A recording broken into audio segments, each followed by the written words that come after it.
yesu mu bushobozi agarukana ishengero ryiwe mu gihugu, rigaruka ku gutungana kure y'urujijo aho ryari riri.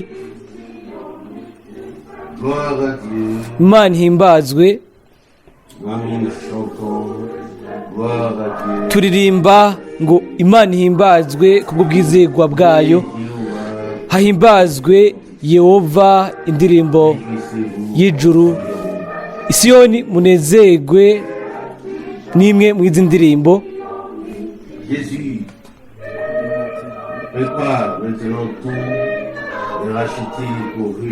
Yesu ategurira ishengero igihugu cera abatwara mu ntsinzi. Twumva indirimbo y'ubwiza n'intsinzi, ngehe igugu yegera imbere mu munezero ry'Isiyoni. Imana ihimbazwe. Turirimba ngo Imana ihimbazwe kubw'ubwizigwa bwayo, hahimbazwe Yehova n'indirimbo z'ijuru. Munezererwe Isiyoni n'izi ndirimbo. Yesu yubaka gusa ishengero rimwe mu buryo butunganye, butagira icyo ryagirizwa, ryera kandi ritunganye. Ariko kubwo ububasha busambura bw'umwansi ryari ryaguye ahantu habi. Imana ihimbazwe.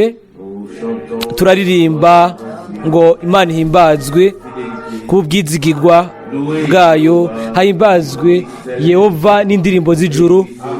Munezererwe Isiyoni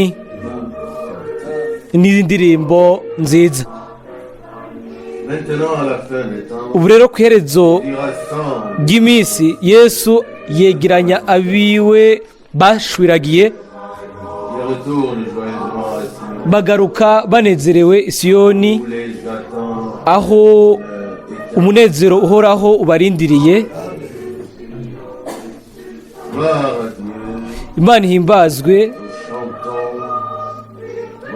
Turaririmba ngo Imana ihimbazwe kubw'ubwizigirwa bwayo, hahimbazwe Yehova hamwe n'indirimbo z'ijuru. Nimunezererwe Isiyoni n'izi ndirimbo ziryoshe. Imana ihimbazwe. Turaririmba ngo Imana ihimbazwe kubw'ubwizigwa bwiwe, hahimbazwe Yehova n'indirimbo z'ijuru.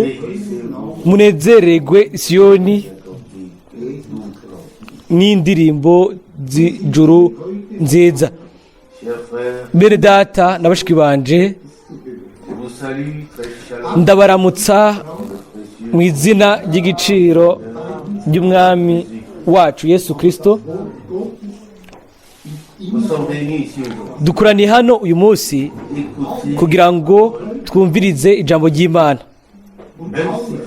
Nubwo Mwene Data Frank atakiri kumwe natwe, ariko ijambo ry'Imana iminsi yose riguma kwa kundi. Abantu bose bahari uyu munsi n'abumviririza ku murongo, mwese muhawe ikaze, kandi namwe mwese twipfuza imigisha myinshi y'Imana. Nashaka gusoma ijambo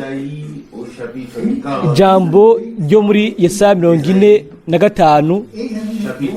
Yesaya 45 dore ku murongo wa 2.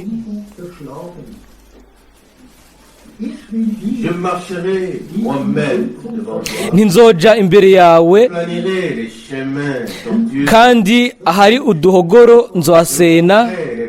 Nzomenagura inzugi z'imiringa, nzovunagura ibihindizo by'ivyuma, kandi nzoguha itunga rihishijwe mu mwiza, n'ubutunzi bunyegejwe mu mpisho, kugira ngo umenye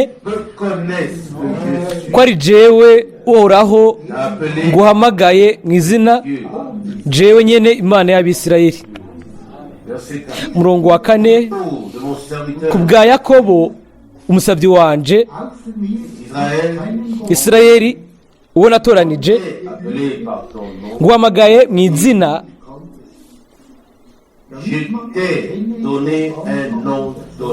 nakwise iry'icubahiro naho utari bwamenye. Ni jewe uhoraho. Umurongo 5, nta wundi atari jewe, nta yindi mana iriho. Nzogukenyeza naho utigeze kumenya, kugira ngo bamenye uhereye iburasirazuba ugashitsa iburengerazuba yuko atayindi atari jewe. Ni jewe uhoraho kandi nta wundi. Umurongo 7, ni jewe nkomoko y'umuco, ndi umuremyi w'umwiza, ndi isoko y'impore, ndi umuremyi w'ibyago. Ni jewe uhoraho nkora ibyo byose. Amen. Murongo wa 2 twasomye ngo bwanje nzoja imbere yawe. Nibyo bene data bakundwa n'abashiki banje, umwami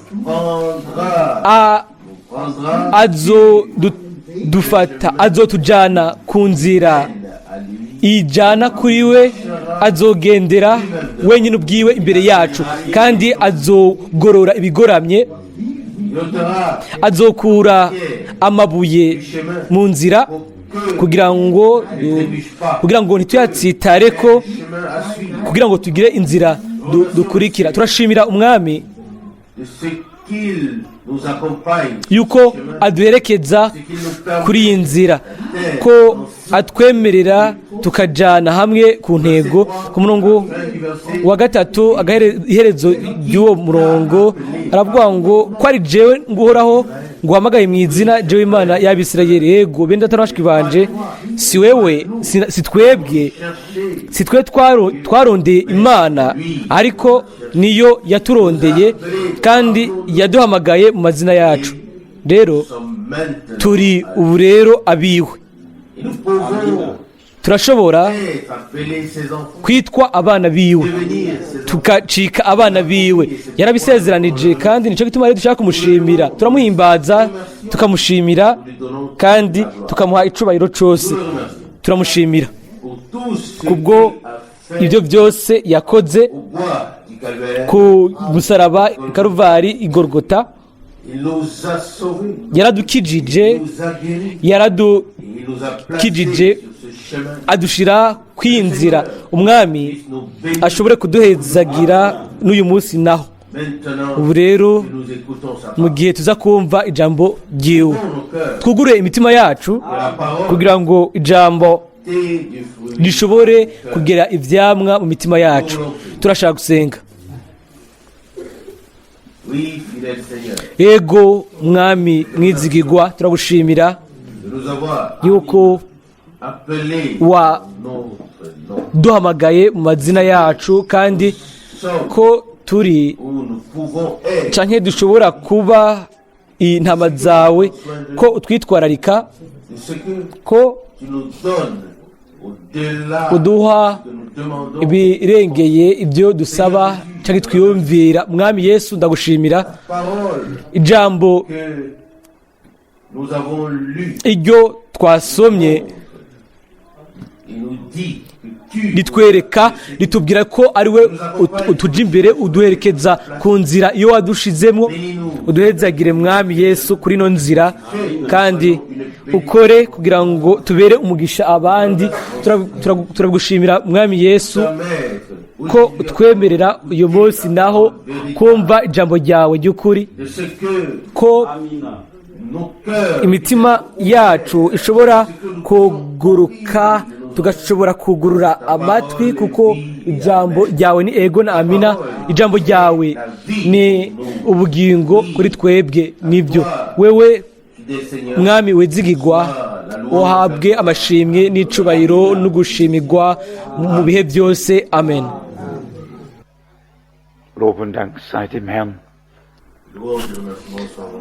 hahimbazwe kandi hashimwe umwami. Nategereje kwiyumvira ku gitero c'indirimbo, ku citabirizo c'indirimbo kivuga ngo ibihuhusi byisutse imiyaga igahuhuta. Ego twohitamo ko imiyaga ihuha ako ari ibihuhusi bikubita. Turashima yuko turi hano kugira ngo dusenge. Ku isi hari imibabaro myinshi, hanyuma igihe twumva canke tugasoma iyo mibabaro yose twibagira iyacu. Hano hari urwandiko ruvuye i Kassel mu muryango wa glaucome cataracte. Hari umubabaro ukomeye ku bijyanye n'indwara. Rimwe rimwe tuba twibaza ko tutakibishoboye kiretse Imana ishikirira ifitiye uburenganzira. Tubaye neza munsi y'icicaro cacu cyo mu buryo bw'impwemu. Tubaye munsi y'ibyo dufitiye uburenganzira, ibyo twari dukwiye, ibyo Imana yaduhaye biciye muri Kristo. Ndizigira yuko Imana izokomeza kwizera kwacu n'umuhate wacu, ubushizi bw'amanga bwacu, hamwe n'ibindi byose bijana n'ibyo, ko tutabiraba gusa tubitinyatinya ibintu bigenda, hanyuma tukabandanya inzira yacu, imitima yacu iremerewe, ariko turashaka kugirirwa ubuntu bwo kugirira icizere umwami, tukamufatira ku ijambo ryiwe. Ego hagasabwa gusa ukwizera. Turashobora gusaba, kandi twarabyumvise mu buryo burambuye mu butumwa bwa Mwene Data Ewald ku kimenyetso ngo Imana nimbiri kumwe natwe, nkuko byari bimeze kiriya gihe kera ku bwoko bw'Abisirayeli. Umwagazi wari warishwe, kandi hamwe n'ibyo byose byari byakoretse, nta guhungabana kwari kukiri mu nzu, ariko hanze ego byari bihari. Mu banyegiputa no mu bandi bose hariho uguhungabana, ariko aho umwagazi wari wiciwe amaraso agashigwa ku bishigumajyango by'umuryango, ntihari hakiri uguhungabana. Aho hari ukwizera, aho hari ubushizi bw'amanga, kandi abantu bashobora kwicara bakajya bagashimira umwami, hanyuma bakitegurira kugenda, kuko isaha yo kubohoka yari ishitse. Mu mwanya aho ibyo byakoreka, iryo joro nyene aho umwagazi wabagirwa, ukuvayo, ukurekurwa, impinduka, agakiza, intsinzi, umugisha, ibyo bintu byose byari bishitse. Ibyo bintu byose byari bihishuwe, byari bigaragajwe mu ijoro aho umwagazi wicigwa wabagirwa mu nzu. Gushika kuri uwo munsi Mose yari yaragiye agira ibiganiro na Farawo inshuro imwe, iyindi akasubirayo. Habayeho ibyago by'uburyo bwinshi, ariko nta kubohoka kwabaye, nta gusohoka kwashitse. Amazi ahindukwa amaraso. Mwese murazi ibivugwayo, ibyago bitandukanye ibyagaragajwe.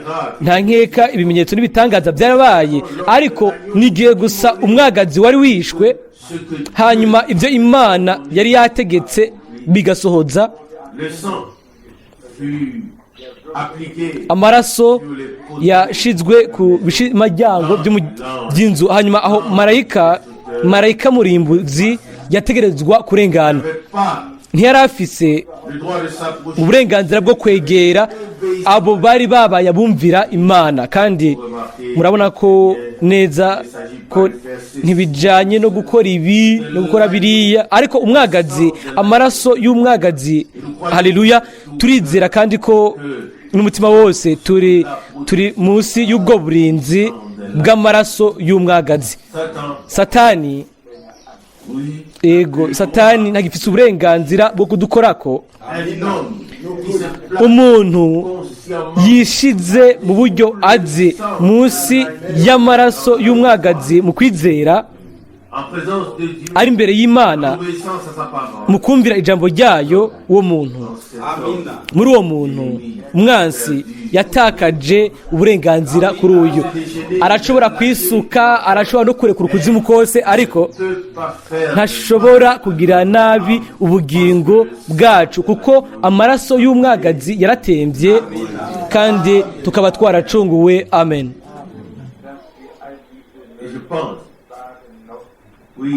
Ndiyumvira ko twese turafise ibintu dukeneye. Hari ibyo ntazi neza, ariko hari imitwaro ihari, ari umushiki wacu yasuye guhamagara. Twabwiye abo bantu yuko tuza gusenga, mbega ko reka tubikora ubunyene. Reka tubanze dusome ijambo kugira ngo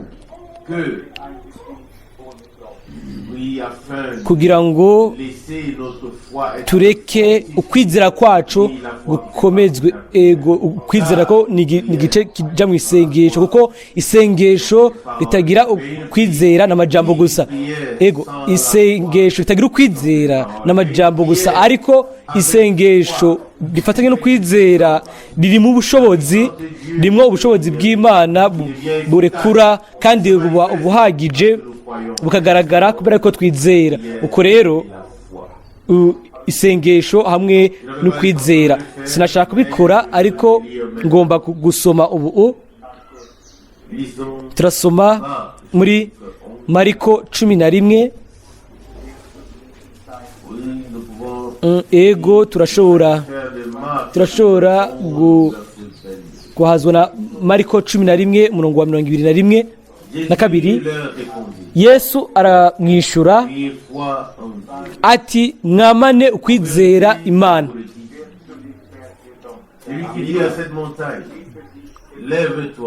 Ndababwira ukuri yuko umuntu wese yobwira uyu musozi ati, shinguka utabwe mu kiyaga, ntabikekeranye mu mutima wiwe, ariko akizera yuko icyo avuze gikorwa, azokibona gisohoza. Umurongo wa 24, nico gitumye mbabwira yuko ibyo musenga canke musaba, mwizere yuko mubihawe kandi muzobibona.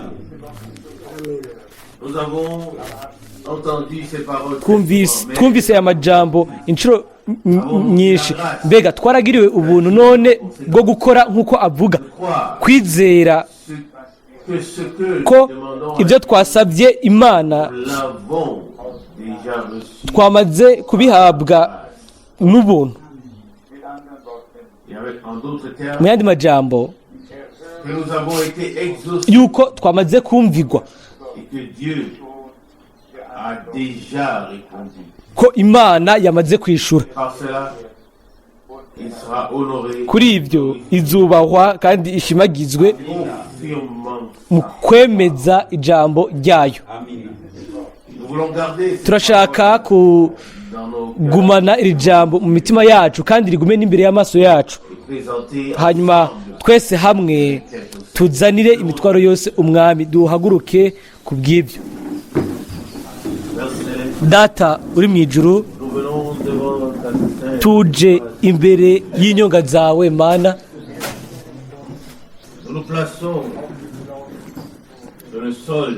twishize ku isi y'ukwizera, isi y'intsinzi ya Golgota. Mwami mwizigirwa, waduhaye ijambo ryawe. Ego watanze byose ku ishengero ryawe ku ntango, umwuzuro wose, ubushobozi bwose, impano zose, ivyamwa, imigisha yose, nta kintu na kimwe cabuze. Twumvise havugwa kugarukanirwa ibibura byose bitegerezwa kuzuzwa o mana yizigirwa. Ubu rero turaje nk'uko nyine turi, et nous t'apportons tukuzaniye toutes ces personnes abo bantu bose bene data na bashiki bacu qui sont proches ou loin. Ils abari hafi na kure, banditse bahamagaye, Oui, ils l'ont exprimé personnellement. ego babivuze Tant ubwabo kandi barindiriye yuko une réponse uyu mugoroba inyishu imanuka ivuye mu ijuru. O mana yizigirwa, turizera ko uri hano, turizera yuko ubyumva, turizera yuko wishura, et nous t'apportons kandi tukuzaniye ces requêtes iyi mitwaro yose intentions de prière. n'ibi byose bigamijwe gusengerwa. Mwami wizigirwa, uduhe ubu rero ukwizera kugira ngo twemere yuko wamaze kubikora, yuko wamaze kwishura, yuko wakijije, yuko wakirije imitima, ukiza imibiri, urabohora. Mwami, Nous nous souvenons particulièrement turibuka bidasanzwe mushiki wacu afise umubabaro mwinshi. fidèle Seigneur. Mwami mwizigirwa, Oui, une compassion humaine ne suffit pas. ikibabagwe c'abantu ntigihagije. Turashaka ko ububasha bwawe bugaragare, Le pouvoir de ko ubushobozi bwa satani bumanyagurika, mushiki wacu akabohoka, agahezagirwa kandi agakira byuzuye. O mana yizigirwa, uhabwe amashimwe n'icubahiro, gloire. ubwiza no gusengwa. Mwami, Crée en nous ureme muri twebwe icuka c'ukwizera. O mana, dushobore prier kugusenga nk'umunwa umwe, twizere ko wishura. Haleluya, à ton merveilleux nom, ku bw'icubahiro fidèle Seigneur, c'izina ryawe. Mwami wizigirwa, turagushimira d'avoir exaucé. yuko watwumvise, Nous te remercions turagushimira d'avoir répondu. yuko wishuye. Bien-aimé Seigneur, Mwami mukundwa, tu as étendu ton bras warambuye ikiganza cawe c'ubushobozi, et tu, kandi oui, tu as fortifié, warakomeje, approché, fait approcher kandi la foi de ceux qui ont demandé à wegereje intebe yawe y'ubwami, ukwizera kw'abasabye mu masengesho n'ukwacu nos prières. n'amasengesho yacu, kandi waduhaye kugirirwa ubuntu imbere yawe. O mwagazi w'Imana w'igiciro, twishize munsi y'uburinzi bw'amaraso. Mwami wizigirwa, turagushimira yuko waducunguye, De ce que yuko pouvons dushobora kuba ubutunzi bwawe. Mwami, turashaka kuba twiteguriye kugenda, gusohoka, kugira ngo tubone ibitangaza n'ibimenyetso byawe. O Mwami, nous, selon nous avons uduhe ibyo dukeneye soit kugira ngo ushimagizwe, kandi tous nos manquements ibyo tubura byose soient comblés. byuzuzwe. Nous voulons te remercier Turashaka gushimira yuko de ne pas nous être fait des illusions. tutigize ibyiyumviro byacu bwite ngo tuzane ibintu by'akavantara mu gicaniro cyawe. Mwami, tubone ijambo ryawe rishitswa, amasezerano yawe asoza. Mwami, genda nka muzima, nk'uwazutse hagati mu bwoko bwawe, urazi ibikenewe hagati muri twebwe. Toutes les requêtes de prière. Amasengesho yose, Allons-nous hésiter mbega ni gushika ryari tuzoguma dukekeranya gufata ku ijambo ryawe? Ni gushika ryari tuzoguma turi ku ruhande twitegereza ibyo umwansi akora? Mwami, utugire ubuntu bwo kubona vuba cyane yuko uri umunyembabazi ku bwoko bwawe, kandi ko wishura hagati muri bwo. à toi, Wewe Dieu Tout-Puissant, Imana ishobora byose, qui est devenu notre Père. yabaye data wacu ku bwa Yesu Kristo. Wewe uhabwe amashimwe, uguhimbazwa, ubwiza, gusengwa Pour toujours. ibihe byose. Amen,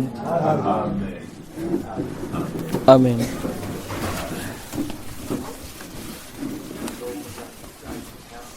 Louange et remerciement guhimbazwa no gushimwa bibi by'umwami. Igihe nicaye imbere hari agapapuro nazaniwe hano, rero hari ibisabwa ngo uyu mugoroba woshobora kuvuga ku mutwe uguseruka k'umwansi imbere yo kuza k'umwami nk'uko biri mu Bitesalonika ba kabiri ni uko bisanzwe birashoboka. Ego ni kimwe mu byigwa bigoye cyane ariko by'ingirakamaro cyane, kimwe mu bigezweho ibyo dutegerezwa kugira ubu kuvuga ko ubu ndizigira gusa ko bose baza kubonamwo ibyabo, umwe wese akabonamwo ibyewe, kuko mu bwenda hariho ibyigwa by'inyigisho, ibyigwa by'ubuhanuzi cyangwa iby'ivugabutumwa, inkuru nziza, tukihweza imigani n'ibindi. Ikibazo cyaba ari cyo kumenya mbega ni ikihe dukeneye kirushirije ibindi nk'abana b'Imana. Birakwiye yuko haza ijambo ry'ivugabutumwa, inkuru nziza ku muntu atizera. Inyigisho niyo nkingi y'ikoraniro. Ikoraniro nimba ridafise inyigisho ya Bibiliya nta gihagararo riba rifise, nta gukomera na guto. Yego inyigisho nayo ibiri muri ibyo. Hanyuma haza rero ikindi gice kiraba ubuhanuzi, naco uko bisanzwe kivuga ibintu, kuko umuntu adafise ijambo ry'ubuhanuzi canke ngo agire gutahura iryo jambo ntashobora kubona ibintu neza, ntazi ibyo Imana yagenye mu mugambi wayo, ntafise amerekezo araba kino gihe. Imbere yuko turaba mu ijambo ry'Imana mu ncamake, hanyuma turaza gusenga. Turashaka gusenga mu buryo bw'uko benshi bashobora gusenga, ku buryo umwe wese ashobora kuvuga ibimukora kuwe ubwiwe, atavyo gutanguza canke byo guhereza, kuko iki nico gikorwa c'Imana. Kuko mu cumba cacu, mu byumba byacu, umwe wese arashobora gusenga agatangurana n'ibyo atangurana hamwe n'indunduro y'ibyo uko hawe kubikora. Ariko ndiyumvira yuko mu isaha imwe y'amasengesho nk'iyi, igitigiri kinini cy'abantu bari bakwiye gusenga, harimo n'abashiki bacu. Bitari uko ntidufise kenshi aya mahigwe iyo turi mu makoraniro. Mbega rero ni ryari Imana izokwigaragaza, ni ryari Imana izokwiyerekana mu byizere, yigaragaza aho ijambo ryayo ryumvirijwe mu kwizera, hanyuma aho abantu bayishimira n'imitima yabo ko yatuvugishije cyangwa ituvugisha ikaduha ibyo yasezeranije. Ubu rero turagiye kwihweza mu ncamake ibyanditswe, tugire amajambo tuzirikana ko make. Murazi yuko mbashaka kandi ndizera yuko ni mu kugomba kw'Imana, mbashaka kwandika kuri Kristo icyari hamwe na Antikristo n'uwo ari we. Narabivuze kandi ndabisubiramwo, ibyo bintu bibiri birahushanije mu buryo bushinze, biratandukanye, kimwe ku kindi biratandukanye. Umuntu ashaka kumenya Antikristo ategereza kubanza kumenya Kristo.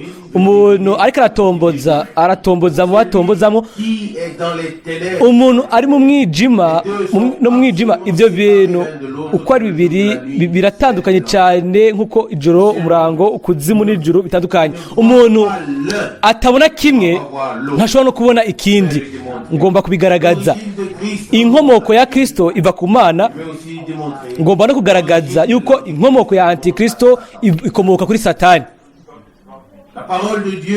Ijambo ry'Imana nta Elle ne doit pas de réponse. nta nyishu Pas besoin nta nyishu ridufitiye, ntidukeneye kuja kurondera inyishu iri ngaha muri bibiliya. de vous dire. Shaka kubabwira cyangwa shaka kubasomera Prophète, mu muhanuzi yuko Lusiferi bien décoré, yari ashajije asa neza nk'uko na antikristo amerewe asa uyu munsi, afise amabuye y'agaciro, afise zahabu, afise mbega namaze kubasomera haranditswe muri bibiliya yuko Lusiferi yari atatswe, yari afise ubwiza bwinshi muri Edeni, ibyo twibaza uyu munsi ko biri kuri antikristo. il s'agit maintenant Ariko ubu bijanye no kuraba ibyo muri Timoteyo wa kabiri nta muntu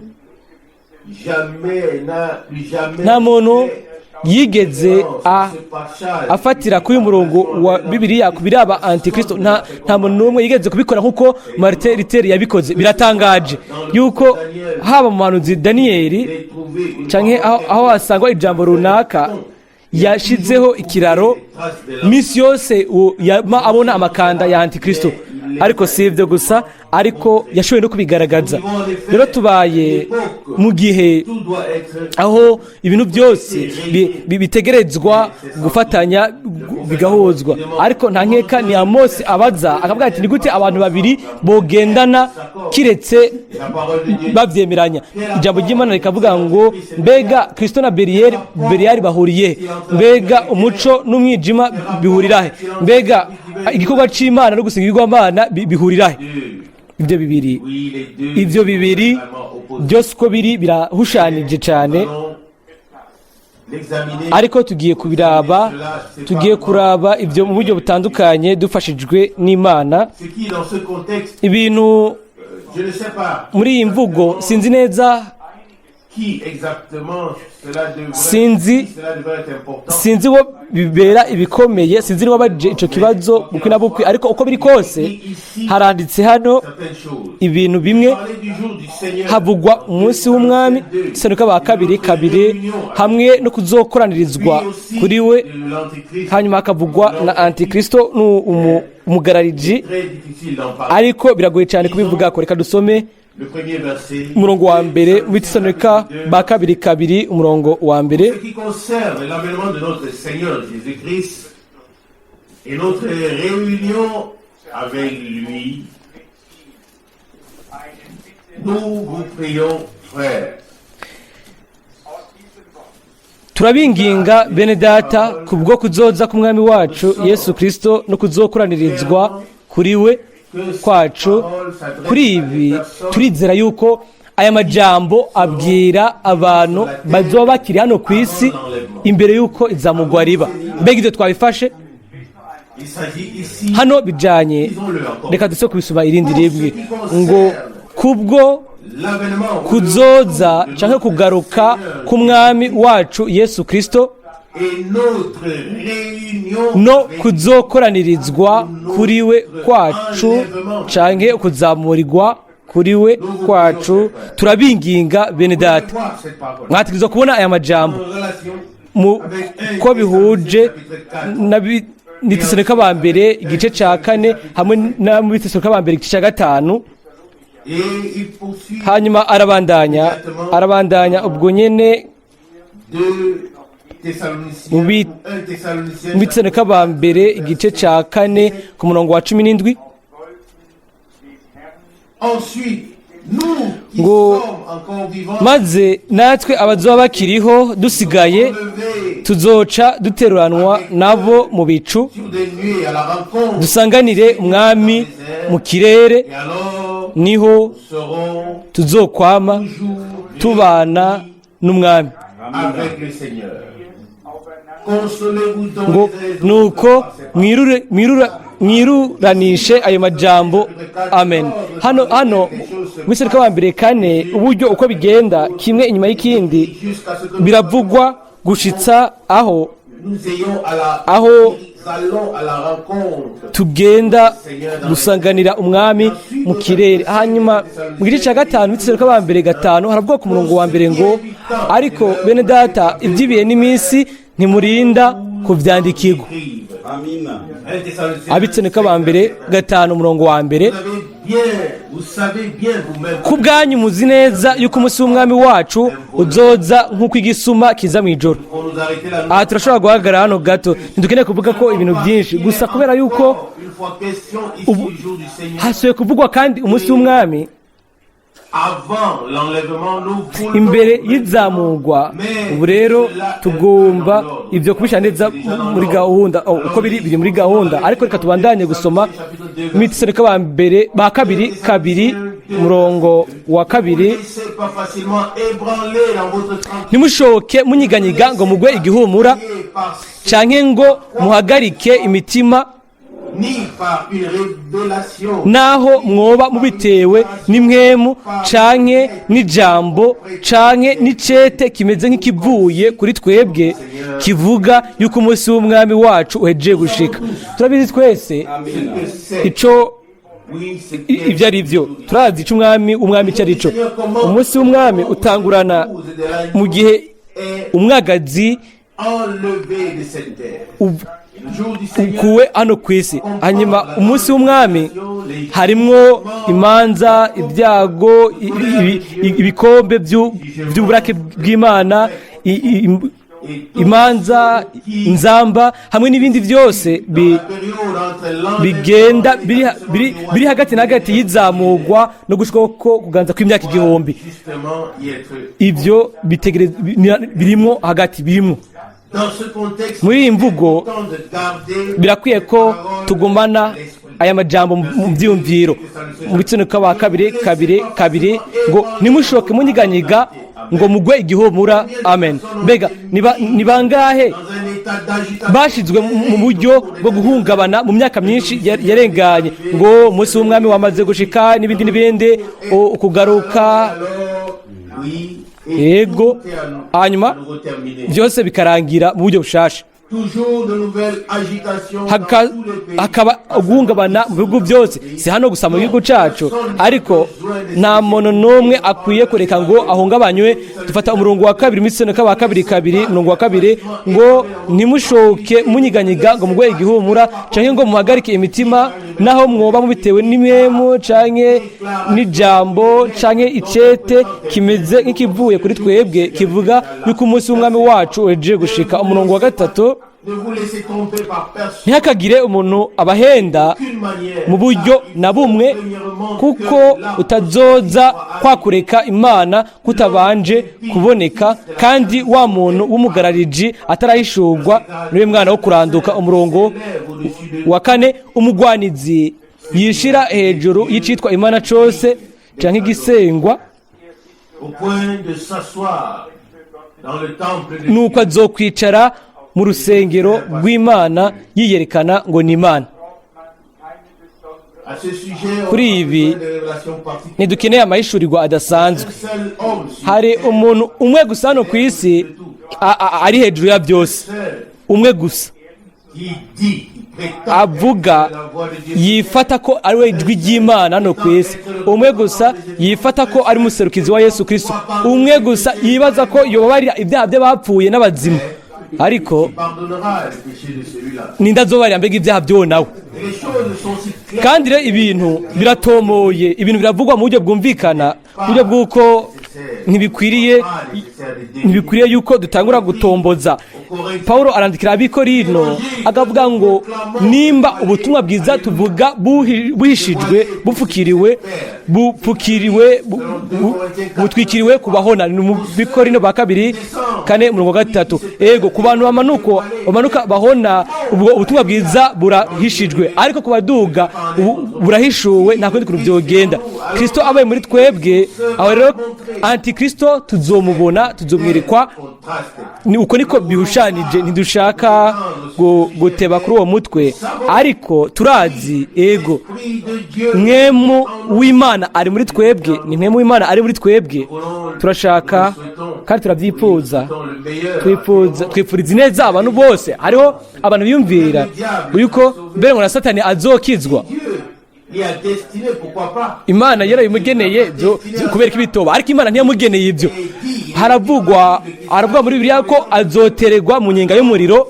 aho rero azoterwa mu nyenga y'umuriro. urukundo rw'imana rugira mu mbibe z'imana, kandi ubuntu bw'imana bwo nuko bimeze. ntushobora kugenda ngo urengere ibi bipimo byose hanyuma wiyumvire ibintu hanyuma ngo uracari mu mana. turi mu mana igihe gusa turi mu karimbi k'ijambo ryayo. iyo turirenze aho ntituba tukiri mu mana. hano bijanye n'ubugarariji bwo guheba imana byoba ari iby'ubusa kwiyumvira yuko ngo n'amashengero yashizweho ngo yataye ijambo ry'imana. ntidukeneye kuja kure, bihagijwe kuraba ku bidukikije. aho rero ijambo rigira agaciro kuri twebwe, kandi no kuri abo bose bahagararaye. umuntu ahagaze ngaho, nimba ahagaze yiyubare ntagwe. iyo twumva ukuzimira kose ukuri hagati muri twebwe mu mirongo yacu, ibyo rero ndabivuze ndabigambiriye muri twebwe mu mirongo yacu, sintangaye kandi ibyo rero bishobora kuba bibabaza. ariko nk'uko Mwene Data Ewald yabivuze, iyo ishengero ry'abapantekoti ngo n'iryabandanya nk'uko riri imyaka 100 ngo rizoba ari ribi gusumba ishengero ry'abaroma. iyo niyumvira ku bintu byose byakozwe muri buno butumwa, ku bijyanye no kugoreka insobanuro, ibintu byose byagaragajwe ni ibintu bitizegwa. ntidukeneye kujya kure, birakenewe yuko ubu imbere yo kuza k'umwami, imbere y'uko dukoranirizwa kuri we mu gihe cy'izamurwa, hano umuntu akibaza ko Kristo yamanutse hano ku isi, ngo ubu ari hano ku isi. umuntu nk'uyu ni umubeshi. Kristo yaje mu buryo bw'imwemu, aza mu ishengero ku munsi wa Pentekote. hanyuma muri ubwo buryo kandi akorera hano ku isi biciye muri mwemu. we ubwiwe aguma uko ari umuherezi, ari umuhoza gushitsa aho wanyuma yinjiriye. aho rero gusa nyuma yaho niho azova ku ntebe y'ubuntu. nibyo ndashobora kubereka mu gitabo cy'ibimatanije ndwi yuko tukibaye mu kimatanijwe cya kane.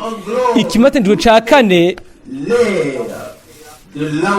gifata igihe cyose cya Lawodikiya gushitsa ku iherezo, kandi ikimatanijwe cya gatanu kiraba abayuda, icya gatandatu kiraba ibyago bihambaye inyuma y'izamurwa, hanyuma ikimatanijwe cy'indwi nacyo kiraba iherezo ry'ibintu byose no gushika mu kuganza kw'imyaka 1000. uko niko tubisoma mu gitabo cy'ibimatanije ndwi. aho rero nta madidani namwe aba agikenewe igihe Imana iba yamaze gutanga umuco biciye ku ijambo ryayo. ariko iyo twumva ibintu, kandi sindi mu bantu misi yose batanga mu buryo bashaka ibintu baba bumva misi yose.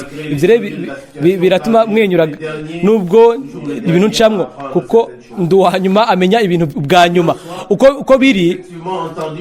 numvise havugwa yuko ngo Mwene Data Ewald ngo yavuze ngo umuco wakaka cyane uzokwakira mu Budage, ngo ahantu ari ibiti bya sape bijya bya Noel ngo byirabura. uburenda twenze gato, ariko ntibitwengeje.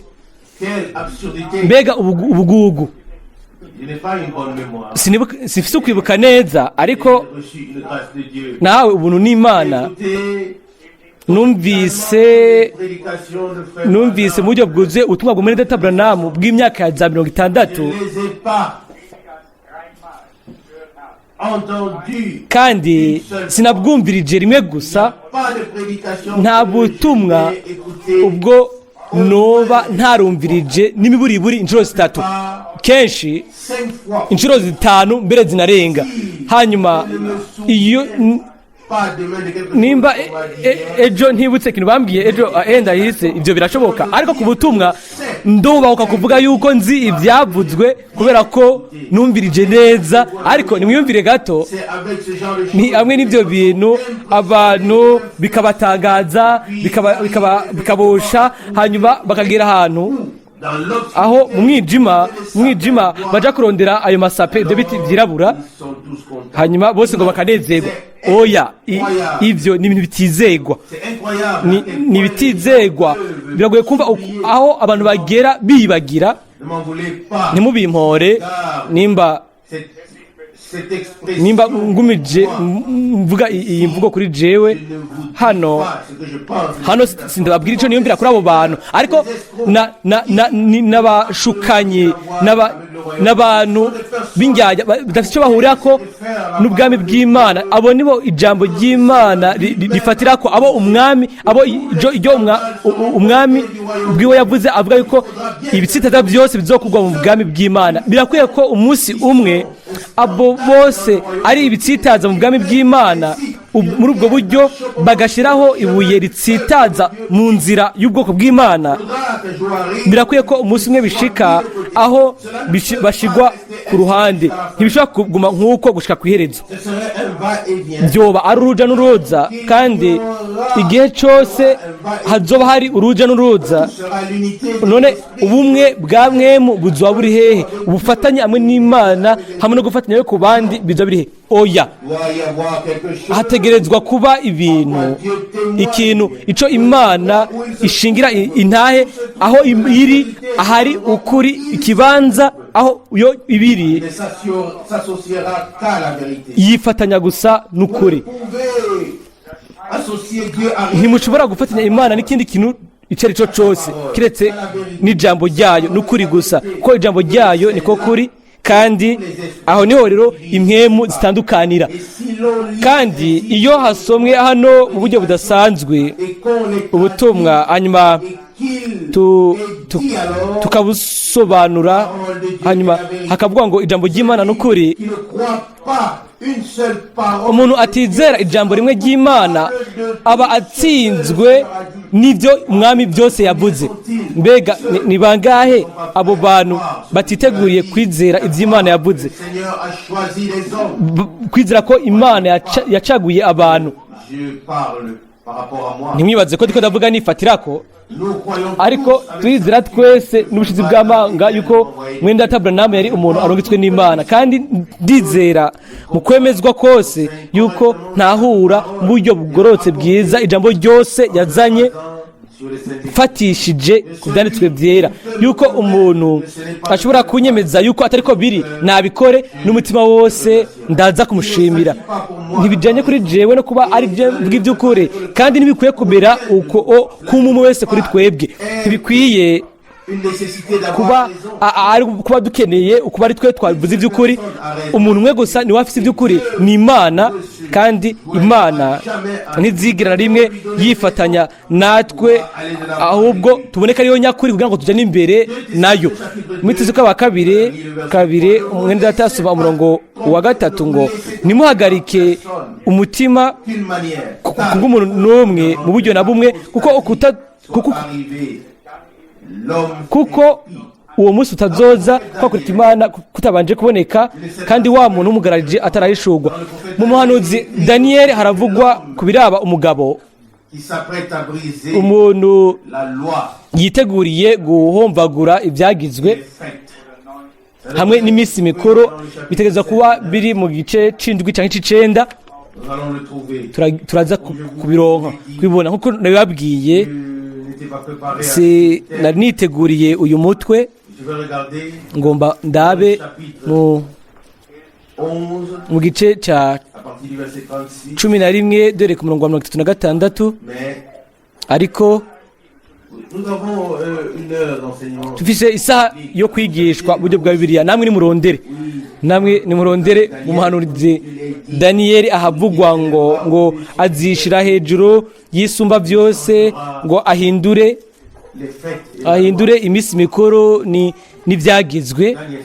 ni muri daniyeli indwi mbega nibyo ego niko nibyo biri imbere yanjye daniyeli indwi umurongo wa 25 Daniel 7, verset daniyeli indwi umurongo wa 25 arrogant contre le Très-Haut. isumba byose azoyivuga amajambo y'agatituro kandi azocobogoza abera b'isumba byose azoca imigabo yo guhindura ibihe n'ibyagizwe Et ils seront les kandi bazorekegwa mu maboko yiwe kugeza aho igihe n'ibihe n'igice cy'igihe bizoshirira Oui, cela se réfère déjà ibi bifatira ku myaka 3 n'igice y'ibyago au sabbat sur Israël. izokubita abisirayeli Nous Ariko, ne pouvons pas trop en parler. Ce que ntidukunda cyane kubivuga ko cyane buriya bwoko bwarabajwe bikomeye ku buryo bw'uko twashobora kuvuga gusa ko atakindi kintu kizobubabaza ariko mwibaze ibyanditswe rero hano j'aurais souhaité no kwipuje yuko la vieille Bible de nogira bibiliya ya kera yaritera mu mwanya muri daniyeli igice ca 11 umurongo wa 36 11 umurongo wa 36 alors à sa guise.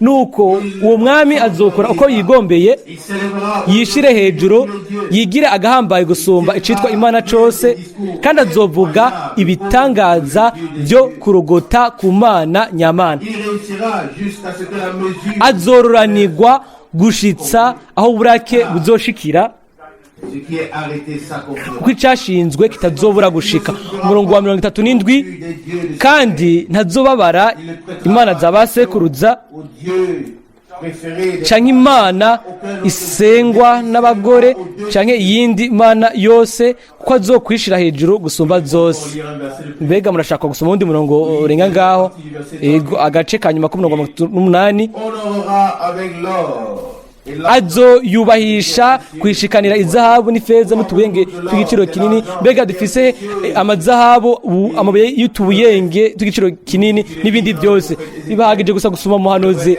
ezekiyeli ashobora kuba ari mu gice cya 28 ces belles choses aho ibyo bintu byose byiza byashizwe en place. mu kibanza ku bwa rusiferi Ézéchiel chapitre ezekiyeli 28 umurongo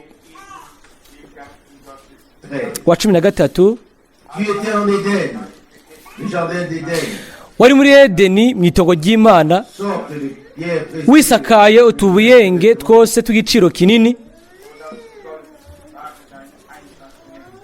cornaline, topaz, twitwa odemu na pitida na yoharomu beryl, na tarushishi na shohamu na yasipi na safiro na nokefina d'or, na bariketi des bordures. bo ni zahabu Elle fut mise en place le ubuhanga bwo kubaza udushato tw'ingoma n'imyingore bwari iwawe byari byateguriwe umunsi wari mwako Ézéchiel chapitre 28. ndasoma mpereye ku murongo wa mbere kumbure biza kuba ari byiza umurongo wa mbere wo muri ezekiyeli 28 ijambo ryoraho ryongera kunza ko riti mwana w'umuntu bari asega bawitiro utukuni ku mwami uhoraho agize ati umutima wawe ko wishize hejuru kandi ukavuga ngo uri imana ngo byagiye ku ntebe y'imana hagati mu kiyaga Alors que tu n'es qu'un homme. yamara uri umuntu ubuntu nturi imana naho mu mutima wawe wigeranya nayo Bien sûr, nibyo plus sage que nikoga urusha daniyeli ubwenge satani asumbye ubwenge daniyeli verset 3. umurongo wa gatatu Plus sage que Daniel, ngo rien de ce qui est caché n'est obscur pour toi. nta bwishijwe uyoberwa twabana gusoma Ce qui est dit sur le commerce qu'il fera. hari abantu bakavuga ubutunzi ubucuruzi azokora n'ibindi hanyuma turabye mu byacu na 17 18 Dit que par haravugwa yuko ngo biciye mu bucuruzi bwawe waritungishije kandi abami bo ku isi basambanye nawe n'ibindi uko satani dans les différents rois, yabaye mu bami batandukanye s'incarner en gushitsa aho yashikiye mu mugabo umwe kandi ibyo rero si ibintu binyegeje ku bantu bafise gushishurirwa mu mitima yabo wagwa n'imana hahiriwe umuntu asoma ijambo ry'imana akaryakira rishuwe na mwemu yera. Iyo dusoma ibi hanyuma hakavuga yuko uburake bw'Imana bukubita, si uko tuba turakariye umuntu, ariko nuko abantu ntibasoma ijambo ry'Imana bakagira iby'amahishurirwa, abo n'abantu batazi ko Imana ifise igihe c'ubuhanuzi cya kino gihe, kandi ko ijambo ry'Imana gusa riza ku bahanuzi. Mbega ni bangahe batanazi y'Imana iba canke ngo namenye uko yitwa, ibyo ishaka, hanyuma bagaca ku ruhande y'ibyo Imana by'ukuri yavuze? Ninde yohunga ico gihe? Ninde yoreka agategurwa? Ego abantu bifatanya n'imigwi kugira ngo bafatanye n'umutware runaka, ariko abo bonyine bareka bagahamagarwa gusohoka bakumviriza ijambo ry'Imana rivuga ngo mwebwe bantu banje nimuve muri bo mwitandukanye nimukore ikintu kimwe canduye. Abikorera ba 2:17. Uyu munsi abo bantu baravuga ati nimuze, ariko tuze twinjire he? Bakavuga ati nimugire bumwe he hamwe nande, bumwe hamwe nande, tugire ubumwe hamwe nande. Kristo niwe mutwe w'ishengero, kandi abo bose babatijwe muri mwemu mu mubiri wa Yesu bose bagambukira uwo mutwe. Abo bose bamenya Kristo nk'umutwe bategerezwa gushibura abandi batware bose, hanyuma bakaba munsi y'umutwe umwe.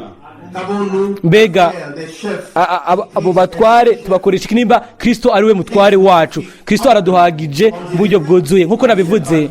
Sinzi washaka iyo nyishu kuri uyu mutwe, ariko nta kintu gitomoye nk'uyu murongo wa Bibiliya kubihuje n'ibindi byose. Kandi nk'uko Kristo afise amatazirano menshi, umwana w'Imana, umuhanuzi, umwana w'umuntu, umusabyi, umugurano n'ibindi, na hano naho kuri uriya mugwanizi, uriya mwasi ari mu bitero kwa 2:2, ni umuntu atagira ibyagezwe, ni antikristo, n'umuhanuzi w'ikinyoma, ari ibintu byinshi.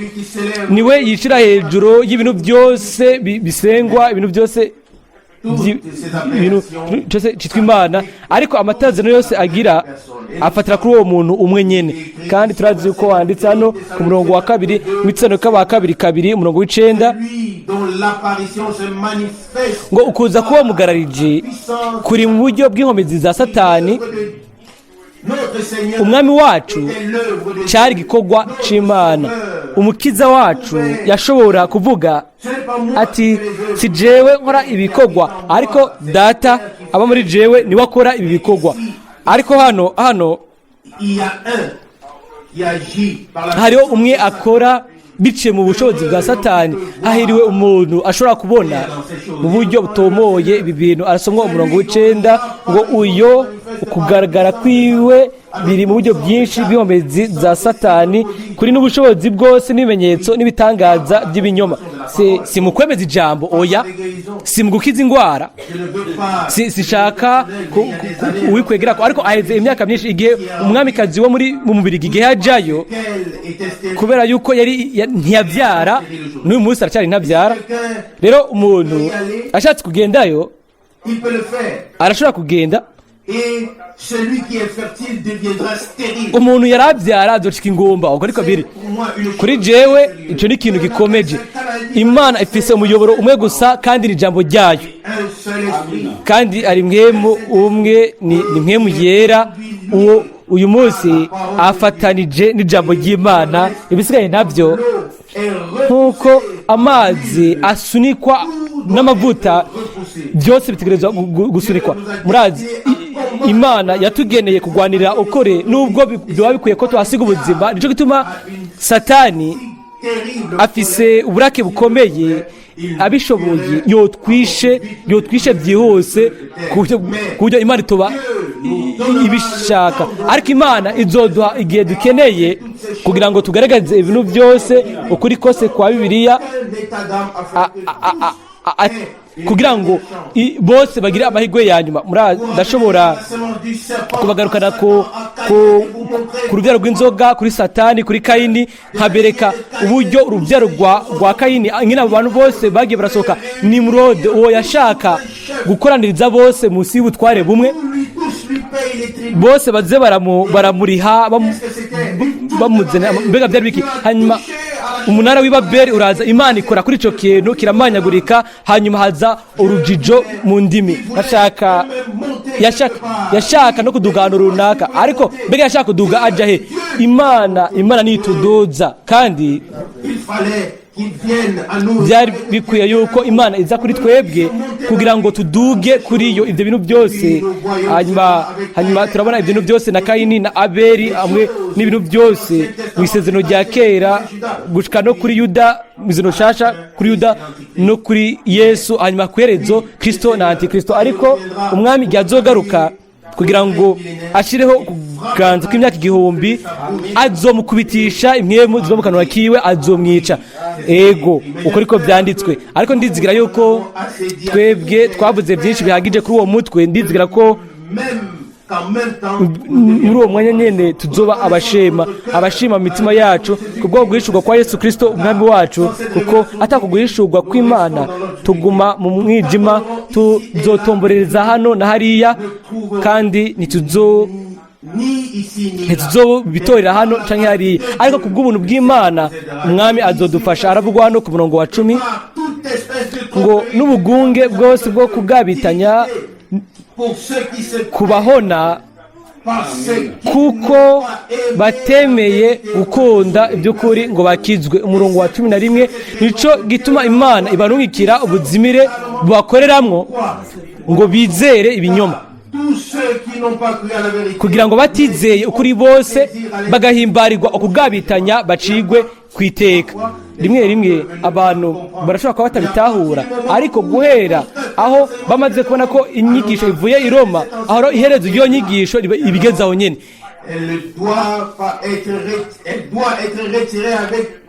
itegerezwa gukugwamwo n'ibintu byose izananye nabyo n'imizi yayo.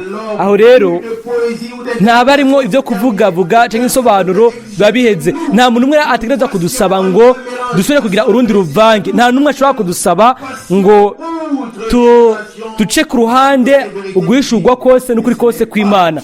Sico Imana yabitangiye. Yabitanze kugira ngo tubimenye, kugira ngo tumenye ukuri, kugira ngo ukuri kutugira abidegembya, hanyuma tube abashikamye mu kuri kw'Imana. Niyo nyungu yacu, nibyo twaronse, ngo ntituvuge gusa tuvuga ngo dufise ubutumwa.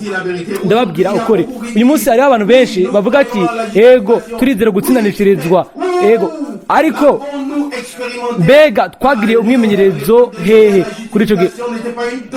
Mu gihe ca Riteri ntiyari inyigisho, icyo gihe kwari ugutangaza iryo jambo hanyuma abantu bakabwiramo umwimenyerezo. Mu gihe ca Wesley ukwezwa ntibyari ikigo cyo guharirako, ariko kwari gutangaza ijambo abantu bakabibamwo. Mu gihe cy'ikango rya Pentecote ntihari inyigisho iraba ukubatizwa muri mwe mu yera, ariko umubatizo mwe mu yera ubwawo wabaye. Uyu munsi hari inyigisho ku bintu byose, ariko ivyo bintu biri hehe? Ivyo bintu ubwabyo biri he? Ico nico kintu nyamukuru. Mbega mwiyumvira yuko gusindanishirizwa ari inyigisho ko izonkiza? Ukwezwa kuri hehe ubwako? Ego ukwezwa ubwako mbega n'inyigisho, mbega bizonkiza, mbega inyigisho y'umubatizo? Oya, dutegereza kugira iyo myimenyerezo, ko iyo nyigisho ikatuzana kugira uwo mwimenyerezo n'Imana, tukagira uwo mwimenyerezo n'Imana, hanyuma tukabitwara kuri twebwe. Ibyo byasezeranije. Mfise ikizigiro cyinshi ku Mana yanje, nubwo rimwe mba mometswe hasi nkaba ntazi icyo ngomba gukora, ariko ngira icizere cuzuye ko Imana izoheraheza igikorwa yatanguye. Kandi ndabizi yuko nkuko Imana iriho, ijambo ryayo iri mu mutima wanje no mu bugingo bwanje no mu mpemu yanje, kandi bice ku iryo jambo niryo rimbejeho, niryo nopfira. Kandi ndizira ko twese n'imitima yacu yose ko tuzo kubura ibintu byose biraba ibyumviro by'imigenzo bitari mu byanditswe byera bitegerezwa kubohoka. Nta kundi kuntu byogenda, nta bundi buryo, nta kundi byogenda. Ndashobora kubagaragariza bice mu byanditswe byera no mu nkuru y'ishengero ko bose batwara imigenzo nabo. Ubumana bwatwagwa mu ishengero rimwe no mu bundi gushika mu jyanyuma. Mbega byari bike, bamenye ibintu bishasha, hanyuma ibintu bya kera birasura birafatwa, birabandanya, hanyuma ubu rero byaraheze. Imana ishaka intango shasha mu bwami bwayo no gutangaza bitunganya hamwe n'imyimenyerezo itunganya hamwe n'Imana nk'uko bisezeranje mu ijambo ryayo. Mbega twokwizera yuko Imana itigoye ko kose mu by'ubusabusa, ariko ko hari impamvu n'intego nyuma y'ibyo byose kugira ngo mu nyuma igire ishengero riva mu ijambo ryayo no mu wayo bikozwe gusa, bikozwe n'ibigize nk'uko, kugira ngo bishobore kuba ribereye rikwiriye, ego rikaba rihari rigerekanwa kuri uwo munsi igihe azoza kurirondera ku bwo buntu dushobora kuzoba duhari. Amen. Zünde an ein Feuer, Herr, im Herzen mir, Herr, möge es brennen, lieber Heiland dir. Was ich bin und habe, soll dein Eigen sein. In deine Hände schließe fest mich ein. Quelle des Lebens und der Freude Quell, du machst das Dunkel meiner Seele hell. Du hörst mein Beten, hilfst aus aller Not. Jesus, mein Heiland, mein Herr und Gott. Wollest mich bewahren, wenn der Satan droht. Du bist der Retter, Herr von Sünd und Tod. In der Welt noch dunkel, leuchte mir als Stern. Herr, bleibe bei mir, sei mir niemals fern. Quelle des Lebens und der Freude Quell. Du machst das Dunkel meiner Seele hell. Du hörst mein Beten, hilfst aus aller Not. Jesus, mein Heiland, mein Herr und Gott. Bald wird uns leuchten Gottes ewiges Licht. Freue dich Seele und verzage nicht. Lass die Klagen schweigen, wenn das Lied erschallt. Fröhlichen Glaubens, unser Herr kommt bald. Quelle des Lebens und der Freude Quell. Du machst das Dunkel meiner Seele hell. Du hörst mein Beten, hilfst aus aller Not. Jesus, mein Heiland.